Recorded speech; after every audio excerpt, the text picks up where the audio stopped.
शिल्पा की आदतें ठीक नहीं थी। वो ना बोलने से पहले कुछ सोचती और ना ही कुछ करने में। उसकी इस आदत से सभी परेशान रहते।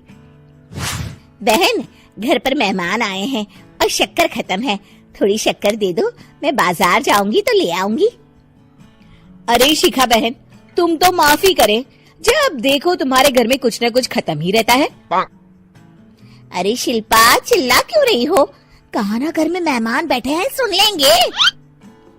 सुन लेंगे तो सुन ले, तुम लोगों की मांगने वाली आदत तो बंद होगी।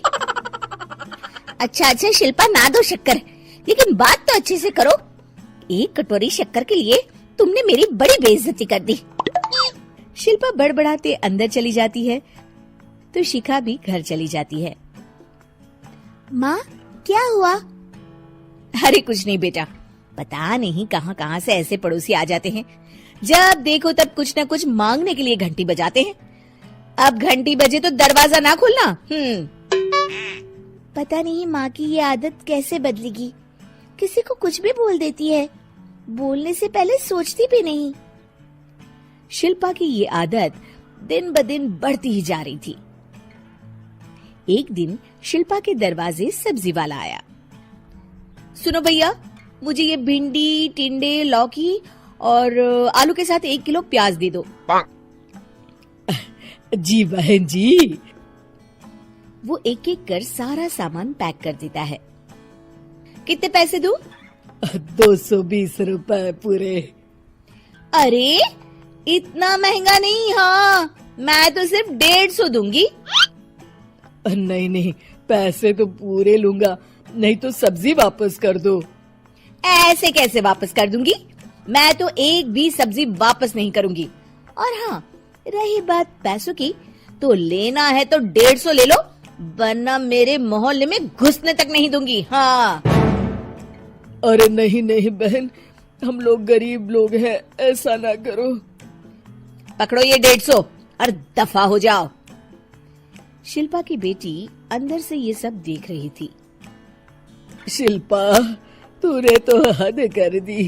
बेचारा गरीब आदमी, उसका तो गुजारा ही इसी से होता है। बोलने से पहले सोचा कर बेटा। माँ आप चुप रहो, घर चलाना बच्चों का खेल नहीं, और वैसे भी इतनी महंगी सब्जी थोड़ी ना होती है। आपको तो सिर्फ खाने से मतलब है, लेकिन मुझे तो सब सोचना पड़ता है ना। शिल्पा की सास ये बात सुनकर दुखी हो जाती हैं। शिल्पा की बेटी शिल्पा की ये सारी बातें सुन रही होती है। शिल्पा की बेटी एक दिन माँ से कहती है, माँ, ओ माँ, जरा यहाँ तो आना। ओहो क्या हुआ, क्यों चिल्ला रही हो ऐसे बेटा? हुआ क्या, ये देखिए मेरी स्कूल की ड्रेस कितनी गंदी हो गई है, इसे कौन धोएगा? लेकिन ये तो साफ है बेटा, मैंने अपने हाथ से खुद साफ किया है। माँ, ये ड्रेस इतनी गंदी है कि मैं इसे पहन ही नहीं सकती, चलो मुझे बाजार से नई दिलाओ।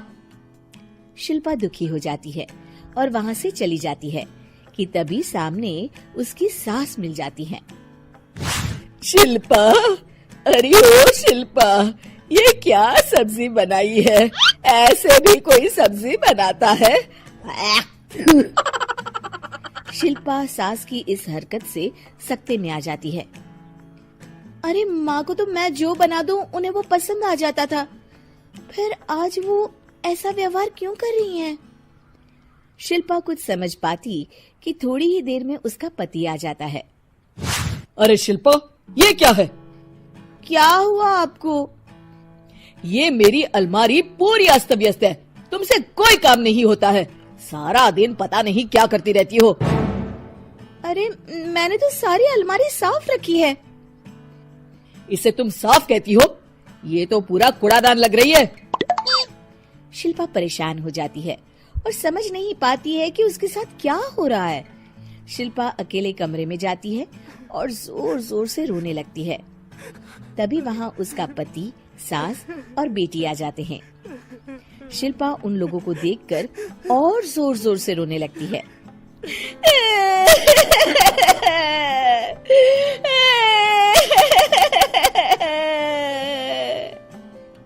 कि तभी उसकी सास उससे कहती है, क्या हुआ? यहाँ बैठकर रोती रहोगी या फिर खाने को भी कुछ बनाओगी? माँ, पहले आप बताएं, आप लोगों को क्या हुआ है जो मुझसे ऐसा व्यवहार कर रहे हैं? वही हुआ है जो तुम्हें रोज होता है। मैं समझी नहीं।